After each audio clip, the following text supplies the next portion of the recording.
Bom dia a todos. Candidato Renan, assim como falamos com todos os candidatos aqui, essa é uma entrevista de emprego para o próximo CEO do Brasil. Logo, a gente reuniu aqui empresários, membros do ecossistema do G4. Então aqui estão representados 100 mil empresários online conosco e sentados aqui nessa sala, que são 100 mil empresas que o G4 tem em seu ecossistema, que emprega 16 milhões de pessoas. Então uma parcela importante da massa salarial brasileira está aqui para sabatiná-lo e, obviamente, exige uma pergunta tão dura quanto o cargo que o senhor pretende ocupar. Renan, o senhor passou 10 anos derrubando e criticando quem governa, mas nunca assinou uma folha de pagamento relevante, nunca respondeu por um orçamento, nunca demitiu ninguém olhando no olho. Nenhum empresário nessa sala contrataria um CEO com esse currículo para tocar uma padaria. E o senhor está pedindo a maior operação do país. E o problema não para na execução. Alcança também as suas convicções. O senhor diz que bolsonarismo e petismo são duas faces da mesma decadência. Mas as pesquisas desenham um segundo turno entre Flávio Bolsonaro e Lula. E nesse cenário, não existe terceira face hoje. Branco e nulo não somam para ninguém. Só que o seu eleitor é esmagadoramente antipetista. Então cada voto seu que se anula desfalca apenas o lado que enfrenta o Lula. A neutralidade que o senhor vende como pureza é, na prática, um empurrão para o Planalto de quem o senhor diz combater, o Lula. Então responda a essas coisas que essa plateia precisa ouvir. Qual foi a entrega mais difícil que o senhor já geriu na vida, com números, prazo e resultado auditável? E, estando fora do segundo turno, entre Flávio e Lula, em quem o senhor vota? E avisamos desde já, não estaremos no segundo turno não é a resposta, porque estadista de verdade responde, inclusive, aos cenários em que perde. Boa tarde a todos. Muito obrigado aí pela oportunidade.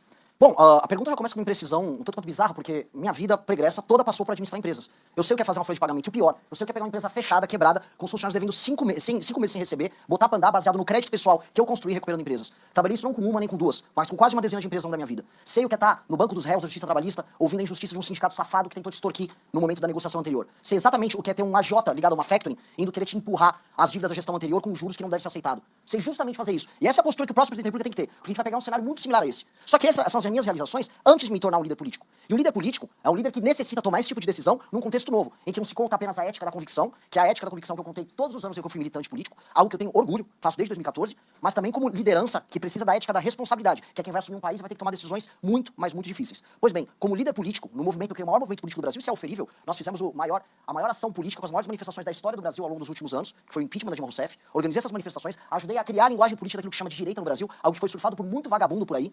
Depois disso, consegui criar um partido político, algo que o ex-presidente Bolsonaro tentou e falhou miseravelmente, estando no poder, botando seus filhos para tentar tocar isso, algo que naturalmente eles não conseguiriam com a baixa inteligência que eles têm à disposição. Fiz isso no menor período de tempo. Vamos comparar com o Partido Novo, que é um partido montado por executivos da iniciativa privada. Eles gastaram milhões e demoraram 5 anos. Eu consegui coletar essas assinaturas em menos de 2 anos, com muito menos dinheiro, sendo um líder, acima de tudo, político, não um líder empresarial. Porque existe uma diferença muito grande entre ser um líder empresarial e político. E você, como uma pessoa que conhece Aristóteles, sabe muito bem disso. Não existe nada mais nobre do que a boa atividade política e a busca do bem comum. Nesse sentido, eu até não concordo, me permita discordar, Thales, da ideia de que eu estou fazendo uma entrevista de emprego. Porque liderar um país não é uma entrevista de emprego. Liderar um país é apontar o caminho de um povo como um todo. Meu objetivo não é obter um lucro, meu objetivo é obter um horizonte. São coisas diferentes, ambas muito nobres, mas elas têm naturezas diferentes. E a gente tem que entender essa natureza. E o que me qualifica nesse sentido para estar aqui, além dessa experiência pretérita e dessas realizações que são muito eficáveis, no partido político que eu montei, eu tinha uma folha de pagamento que envolvia milhares de jovens espalhados pelo Brasil. Milhares, que ficavam debaixo de chuva, debaixo do sol, tomando não na cara de um monte de gente, que falava, eu não vou acreditar em montagem de partido, o Brasil não precisa de um partido. E eu tinha que toda quinta-feira, toda sexta-feira, pagar o valor deles, obtendo doação, vendendo produtos, e montei um partido vendendo livro. Num país de pessoas iletradas que não dão valor à leitura, eu vendi livro e a venda de livro foi responsável pelos 50% do faturamento que montou esse partido. Então o que eu sou é um líder gestor qualificado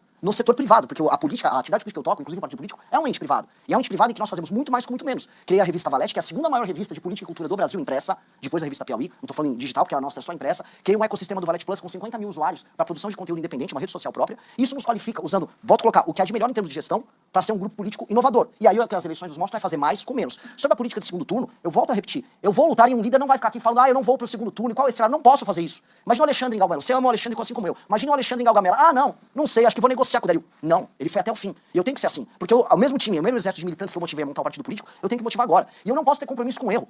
A família Bolsonaro e o lulismo são duas faces da mesma moeda, não porque são iguais, são diferentes entre si, mas porque ambos geram danos terríveis para o nosso futuro. A gente está penhorando o nosso futuro. A discussão política dessas eleições vai ficar centrada no quê? O Lula dá mais um pouco de pé de meia, o Lula dá mais um vale-gás para as pessoas e o Flávio Bolsonaro oferecer celular de graça para mulher, para melhorar a intenção de voto com mulher. Essa que se tornou a discussão política no Brasil, que está falando de desindexação, desvinculação, reforma de competitividade. Eu não aceito trabalhar com essas categorias. Isso não é ficar neutro, isso não é fugir. Até porque quando você adota esse caminho, o que acontece é que você apanha dos dois lados, que foi o que aconteceu comigo. Mas sabe o que acontece também? Você se torna um líder melhor. E esse é o ponto. Eu só estou aqui sentado, tendo a honra de estar sentado com vocês conversando, porque eu adotei um caminho, não da neutralidade, mas de enfrentar ambos, de não aceitar o erro de ambos. Isso me tornou um líder qualificado, que de acordo com algumas pesquisas, como é o caso da Atlas, já me coloca em primeiro lugar no público de 16 a 24 anos, ou seja, construindo um horizonte novo. E citando aqui um líder empresarial que deve ser referência para todos vocês, que é o Peter Thiel, ele já dizia bastante, crie seu próprio monopólio.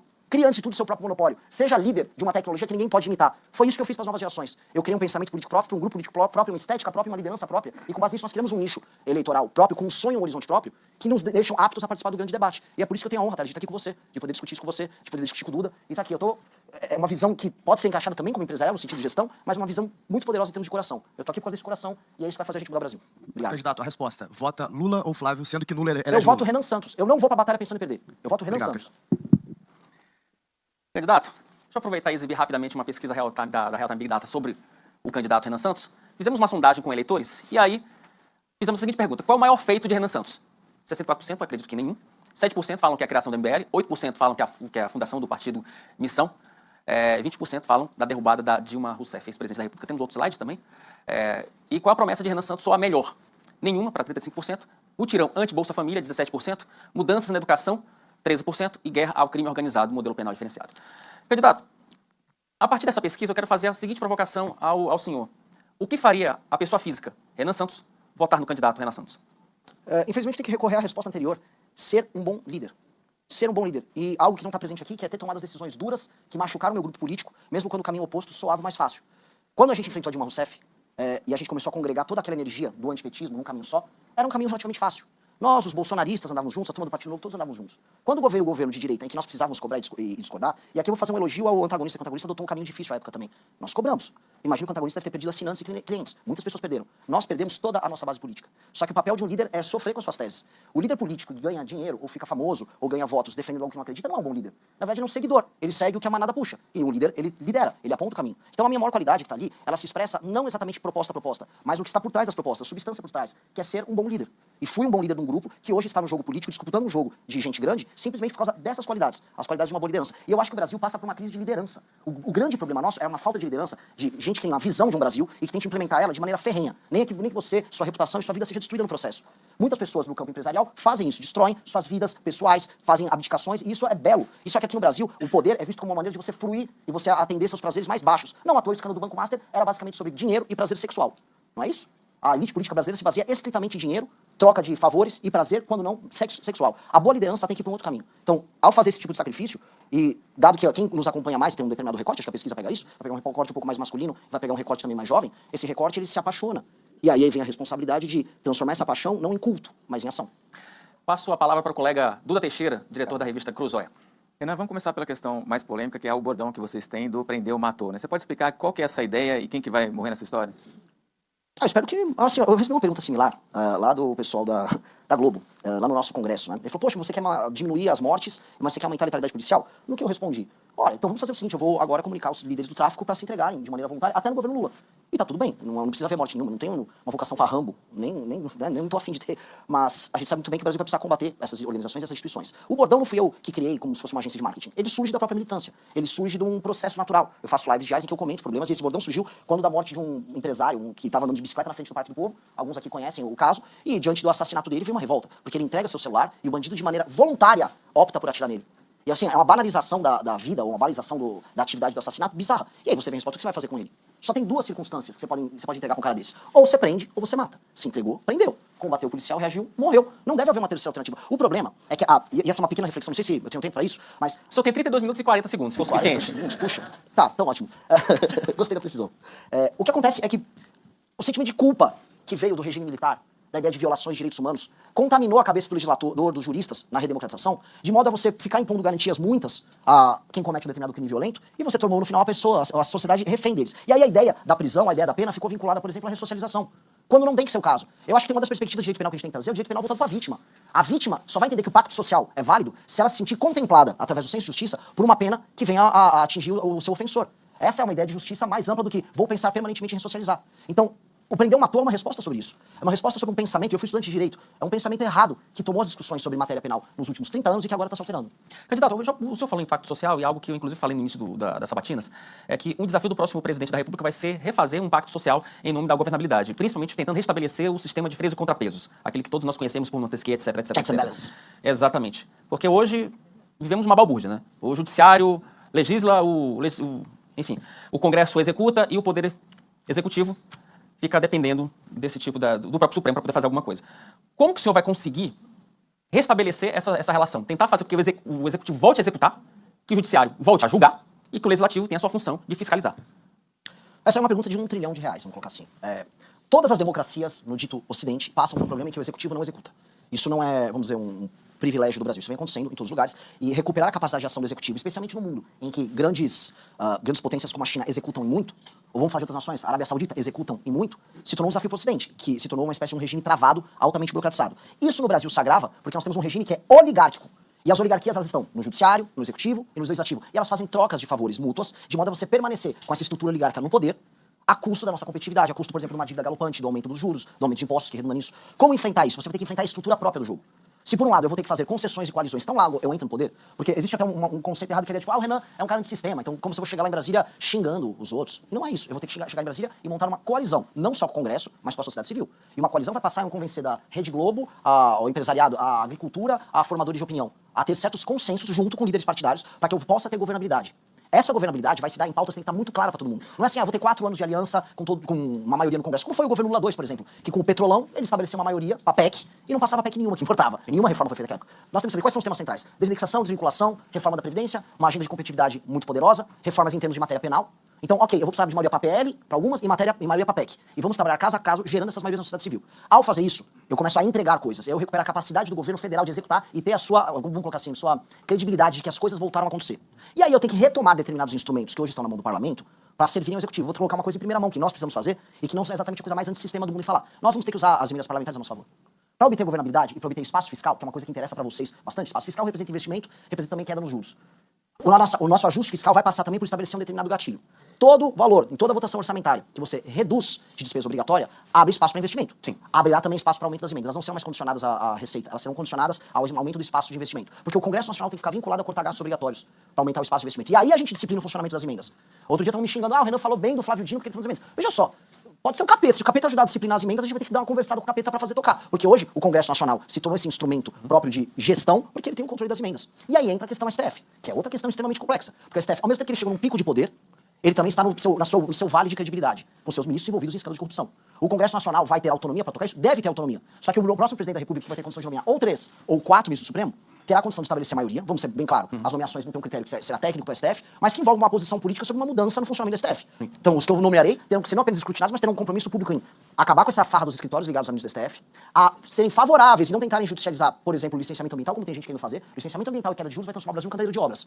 E eles terão que ser favoráveis à segurança jurídica. 3. O STF entenderem e tornarem vocal que o STF não deverá ser a última instância ou o foro privilegiado dos senadores, em especial, e também de deputados, para que você não tenha um controle que eles exercem político sobre as ações criminais que envolvem os parlamentares, para que o parlamento tenha a sua capacidade. Ou seja, a criação de uma corte paralela, que nós vamos ter que passar com o PEC, junto ao Congresso Nacional, uma corte montada provavelmente com desembargadores nomeados por 2 anos, para poder andar com essa agenda. E assim, nós vamos retirando de maneira, vamos colocar aqui, democrática e republicana, esses superpoderes do STF. É mais complexo do que a relação com o Congresso, mas terá que ser feito. E não terá que ser feito na base da briga. Eu não vou chegar lá, entrei no poder, vou brigar com o Xandão. Não dá pra fazer isso. Eu tenho poder, eu vou brigar com o PCC e com os problemas fiscais. E aí, pode virar uma briga com o STF se eles resolverem se opor a essa agenda. Candidato, deixa eu aproveitar, já que eu falei um pouco do macro, deixa eu falar um pouco do micro, que talvez seja mais simples. O senhor assumiu a cadeira de presidente da República. Né? A gente está com a chave do Palácio do Planalto, Palácio da Alvorada, melhor dizendo. Quais são as 3 primeiras medidas iniciais de um primeiro dia de governo que podem ser, que serão utilizadas para melhorar o ambiente de negócios? Eu vou falar anterior a isso, porque o governo vai começar a transição. E a primeira coisa que o presidente da República tem que fazer é na transição. São as reformas fiscais altamente impopulares, que vão mudar a trajetória da dívida e assim mudar a trajetória do juros futuro do Brasil. Eu preciso passar a desindexação dos valores previdenciários do BPC, que hoje estão vinculados ao aumento do salário mínimo, e eu preciso passar a desvinculação dos gastos de saúde e educação, que são vinculados à receita. São 2 coisas que são PEC e que precisa passar porque isso mexe com o crescimento completamente descontrolado que a gente tem dos gastos e por consequência da dívida. Candidato, você sabe que assim, em várias situações do Congresso se tentou mexer na DRU e outros não conseguiram. Pois é, outros governos também tentaram mexer em muitas agendas e passaram, em outros não. Um governo como o Fernando Henrique passou muitas agendas, tendo de 98 a 2002 um governo impopular. O Michel Temer tinha 3% de popularidade e conseguia passar reformas. Aí vai dar habilidade em construir, em negociar e usar os instrumentos todos que você tem à disposição. E fala aqui de maneira muito realista, inclusive as emendas, de maneira republicana, mas inclusive as emendas, para poder obter essa maioria. Com o entendimento de que se nós não fizermos isso, não haverá credibilidade para a queda dos juros.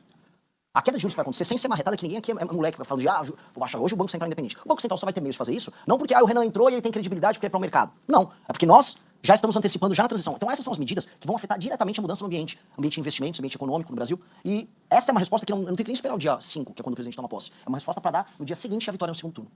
Duda, Renan, outra proposta de vocês é a desfavelização, né? Você podia explicar também o que é isso e o pessoal que mora nas comunidades deve ficar preocupado? Não, pelo contrário, né? Eu vou salvar eles têm que ficar felizes.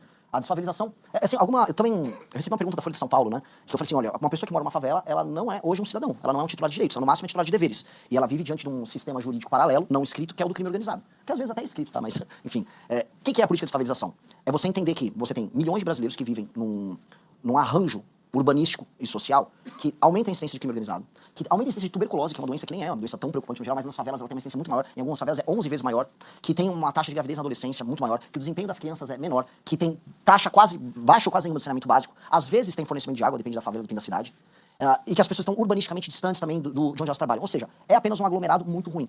Você vai ter que separar as favelas de acordo com 2 critérios macro que vão se dividir em 4 modelos de operação, que é se aquela favela está numa área de interesse econômico maior ou menor, e se ela está numa área plana ou uma área de encosta. Se é uma área de encosta e ela tem um alto interesse econômico, por exemplo, uma parte importante das favelas no Rio de Janeiro, você vai ter que fazer uma realocação das pessoas, você vai construir prédios, você vai também usar aquele espaço para investimentos privados, porque vai ter interesse privado em participar daquilo. Se a pessoa está numa encosta, como por exemplo em Juiz de Fora, que nesse ano teve aquela crise com as chuvas, eu mesmo fui visitar ali. Pois bem, ali o interesse econômico talvez não seja tão grande, mas você tem que tirar essa pessoa da encosta. Agora, uma favela plana com interesse econômico. Paraisópolis tem um misto, mas Paraisópolis tem uma parte importante plana. O próprio governo estadual já está fazendo um trabalho de desfavelização ali, entendendo que haverá interesse econômico porque é uma área nobre. Ou seja, você vai ter modelos diferentes para modelos diferentes de favela. E todos passam pela urbanização. Aí no final vai falar, mas com que dinheiro? Pois bem, não apenas temos que gerar espaço fiscal para aumento do investimento de infraestrutura, e este é um investimento fundamental de infraestrutura, como haverá o convite à iniciativa privada para participar nas PPPs, especialmente nas áreas em que há interesse econômico, e criação de uma modalidade em que, quando você, por exemplo, vou dar um exemplo, você pega Paraisópolis, você vai dar o título de propriedade para a pessoa, e você vai fazer a reforma na casa dela para fazer a adequação, e você vai fazer os equipamentos urbanos ao redor. Aquele título de propriedade vem com um valor muito módico. Eu tô pegando até a experiência que o Mauro Mendes e o governador, o Piveta, estão fazendo lá no Mato Grosso, você pagar um valor mensal mínimo, menor do que a Minha Casa Minha Vida. Até porque essa pessoa já entrou como se fosse entrada com o barraco dela, ou a casa dela. E aí nessa adequação que é feita, a pessoa ganha um título de propriedade, que acaba sendo formalizado na economia, aquilo vai acabar se pagando também, porque aquela pessoa é formalizada na conta de luz que ela paga, no próprio IPTU que ela paga, com um regime de transição, que ela está saindo hoje de um processo completo de informalidade para um processo de formalidade, e esse recurso que retorna à economia acaba financiando ao longo do processo. A gente apresentou no livro amarelo um estudo interessante sobre como transformar isso em algo economicamente viável, porque o custo, se for fazer do zero, seria de mais de R$1 trilhão. Então a gente está falando de um projeto de 15 anos que tem que ser uma política de Estado. E que tem que ser acompanhado de mais uma coisa, um estatuto da desfavelização que passa por impedir, utilizando os satélites, toda nova invasão de território urbano, rural, claro, mas tem um problema de favelização do campo com o MST, mas todo o processo de favelização, inclusive um acompanhamento muito sério sobre os tais movimentos de moradia, que trabalham basicamente com especulação imobiliária, com invasão de terrenos e com o uso dessas pessoas como bucha de canhão. Então, invadir terreno público ou privado tem que ser muito combatido. Tem que passar a régua nisso. Passar a régua, e quem hoje mora numa favela tem que entender que ele vai ser alvo de um plano, e um plano que vai entregar dignidade e cidadania para ele. Candidato, deixa eu voltar um pouquinho para a economia. Há alguma perspectiva no seu governo de redução de ministérios, redução de cargos comissionados? Tem meta para isso? Redução de ministérios, assim, por mais que seja um sinal que você passa, apresentar isso como uma, nossa, eu tô reduzindo os gastos, aí eu acho que é meio conversa. É legal, tipo, vai o Milei, afuera.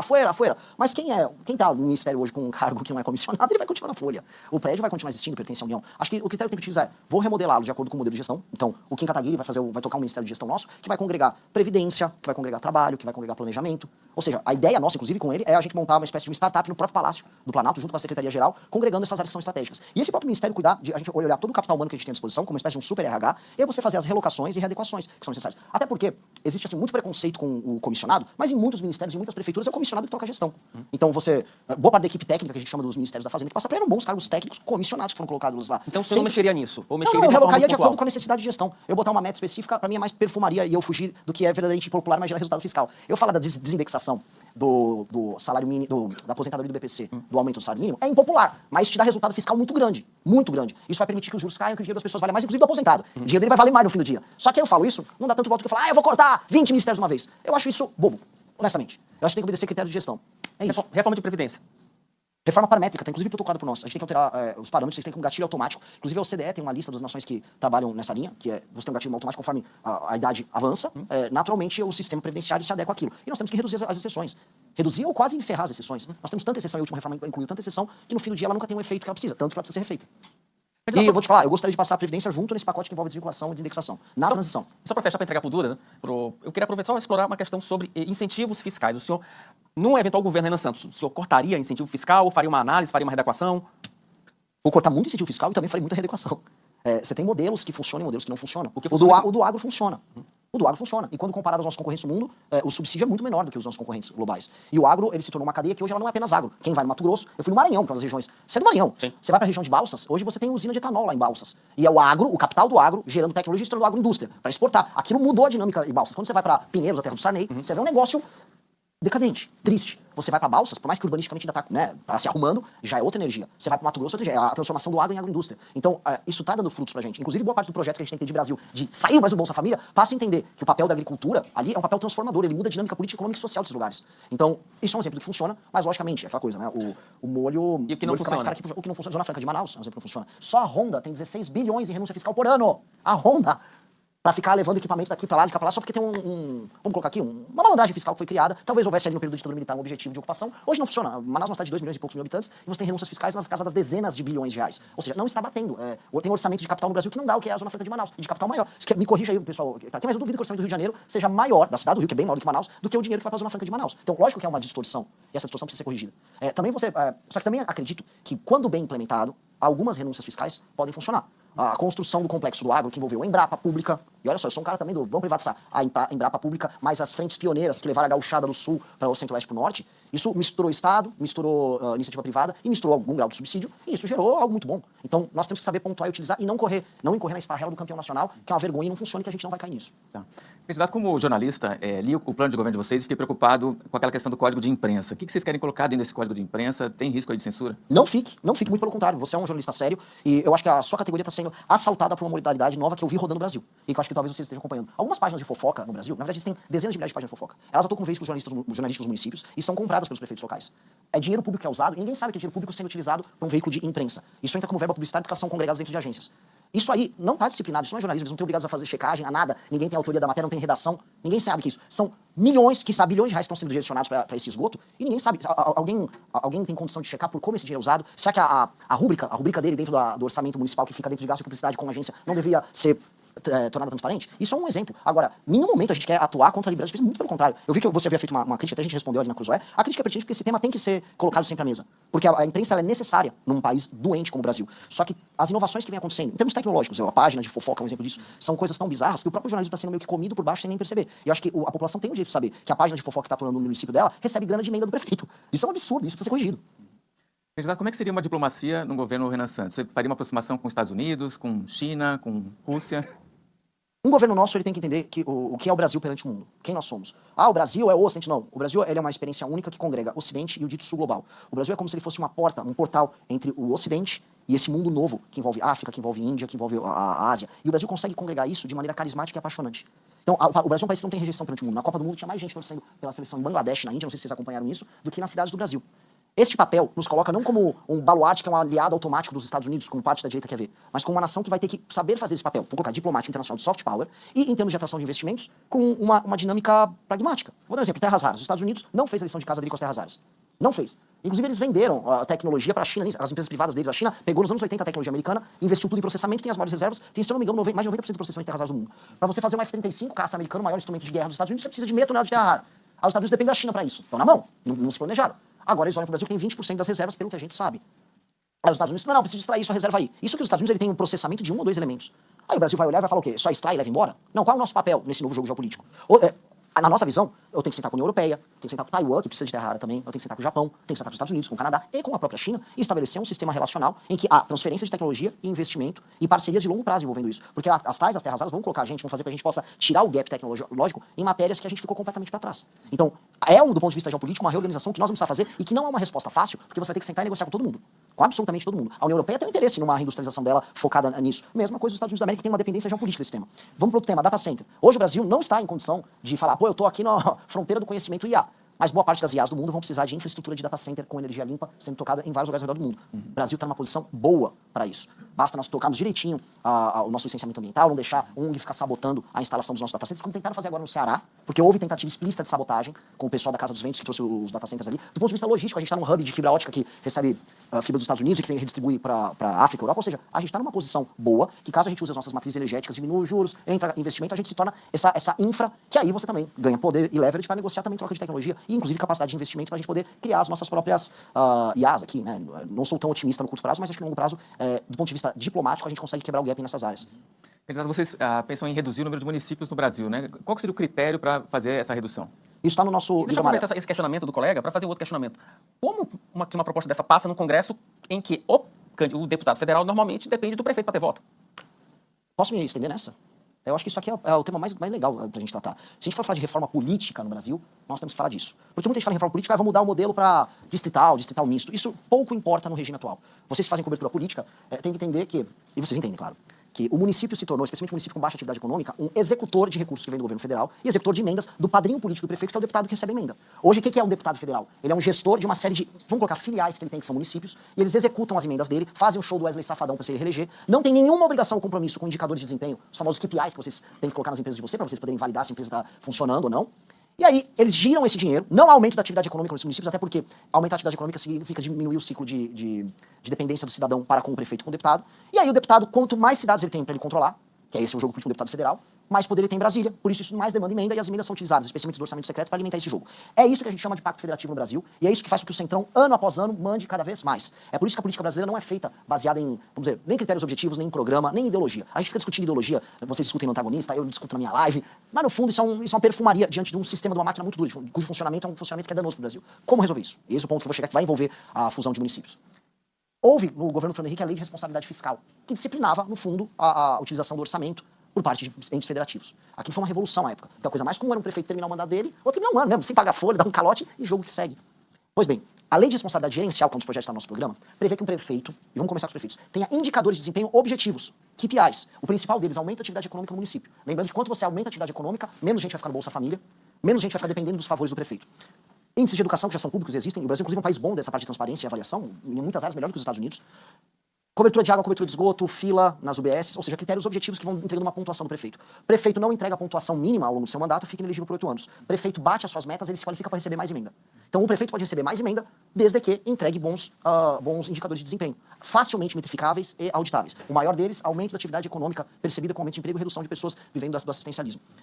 Com isso eu já disciplinei o uso da emenda, e com isso eu permiti que os municípios que hoje têm baixa atividade econômica, que são aqueles que deveriam ser alvo de uma fusão, passem a se tornar, ter sua porta de saída. Caso eles não tenham isso, o governo federal terá dois caminhos, que é você, por decreto, ou via um projeto, quando eu falo decreto, via um projeto, você fazer os critérios para uma fusão, município com menos de 10 mil habitantes, que não apresenta atividade econômica, vai se juntar com o município mais próximo, obedecendo algumas vicissitudes. Por exemplo, se o município está no interior lá do Amazonas, você tem 100 km de distância, como acontece no município outro, não vai dar para fazer isso, claro, mas onde dá, você vai fazer. E, inclusive, incentivos financeiros para que haja fusão, porque os ganhos no longo prazo são assim. Então, ou nós fazemos pelo amor, ou nós fazemos pela dor. Espero fazer pelo amor. E o amor é bom para os prefeitos, porque um dos elementos que tem que estar, né, vocês conhecem, tipo privado, sistema de incentivos. De um lado, o prefeito tem que ter essas metas, indicadores e a punição, caso não cumpra a meta, mas do outro, caso ele cumpra a meta, o tão famigerado fundo partidário, que nós não vamos conseguir cortar nesses 4 anos de mandato, porque os partidos são tão hiperempoderados, passam a ser determinados pelo número de indicadores, os pontos que eles obtêm por município, ponderado pelo tamanho do município, multiplicado pelo número de municípios que o partido tem. Ou seja, o que um Kassab, um Valdemar, ou um Renan Santos, que agora é o presidente do partido, vão ter como meta? Corpo técnico, boas prefeituras com boa gestão, atingindo bons indicadores, meu partido vai ser recompensado por isso. Você altera a dinâmica. Essa alteração dinâmica impacta a questão da fusão dos municípios, impacta o que seria, na minha visão, a grande reforma política do Brasil. Hoje, ou seja, a gente realinha esses interesses. Para mim, isso é a coisa mais importante que o meu mandato tem que fazer. Ela é menos popular para eu falar, mas ela é mais importante. E essa é a reforma que a gente atinge diretamente o coração do Centrão. Porque eu não vou conseguir, não sei se eu não quero... É que sim, eu não vou conseguir destruir o Centrão, eu acho o Centrão um problema tão grande, por vezes maior do que a esquerda. E aí eu entrego também pro senhor para suas considerações finais. Tem que responder rápido, né? Não, é sim ou não? É Sim ou não? bate bola, jogo rápido. É difícil, sim ou não? Redução da maioridade penal. A favor ou contra? Sim. Impeachment de ministro do Supremo. Sim. Flexibilização do aborto. Não. Cancelamento de Bolsa Família. Nunca precisa, né? Porque uma Bolsa Família, pra quem, vamos colocar aqui, num município que não há atividade econômica, é crueldade pura e simples. Pra uma pessoa que tá usando isso como um instrumento pra ficar na informalidade e pegar um bico, como o agro reclama, eu vou acabar. Tá. Pena de morte. Não dá pra mexer, sou favorável, mas não vai dar pra mexer no meu governo. Autonomia financeira da PF. Gosto. Não gostar é... Político, sim. Gosto, sim, é tanto sim que eu gosto. Gosto e quero. Vou fazer igual o Eduardo Jorge naquele debate de 14. Quero. Fundão eleitoral. Não gosto, mas redisciplinado é melhor do que tá. Como eu expliquei agora na pergunta anterior. Eu tinha colocado aqui piso para saúde e educação. Como eu disse, você pode estabelecer algum tipo de piso. Agora, o reajuste como tá, não dá. Indulto ao ex-presidente Jair Bolsonaro. Dosimetria pra ele e pra todo mundo dia 8. Quem cometeu o crime, simplesmente porque é de direita, não pode não ser punido pelo crime. Mesma coisa, tem um cara de esquerda, se o Lula perdeu a eleição, o pessoal do MST invade tudo, vamos anistiar eles. Não. Cometeu o crime, vai ser punido, mas com um julgamento justo, porque por isso que a dosimetria é uma solução política boa. As forças políticas vêm diante de um caso bizarro em que o STF sai da linha e em que a população e lideranças políticas saem da linha e fazem um pacto para pacificar o Brasil. Dosimetria. Tá certo. Candidato, 2 minutos para suas considerações finais. Já te agradeço de antemão pela participação aqui no evento. Eu queria primeiro agradecer, assim, a honra incrível de estar aqui presente. Eu queria primeiro agradecer também todos os jovens que coletaram assinaturas que me permitiam estar aqui. Eu só tô aqui porque gente se sacrificou, teve gente que tomou ameaça de morte, gente que foi esfaqueado na rua coletando assinatura pro nosso partido. Eu tô aqui pelas pessoas que foram corajosas em falar não diante do like fácil, do view fácil em redes sociais, de todo mundo que resiste à tentação, e de todo mundo que tá aqui não porque, eu não sou o Lula, porque eu não sou o Bolsonaro, mas sim porque a gente tem a chance de tornar esse país uma das 5 maiores potências do mundo nos próximos 30 anos. Se você é ambicioso, se você tem essa energia, se você quer construir isso e não quer ficar de conversa mole, prazer, nós somos a tua casa e a tua casa tá te aguardando. Obrigado.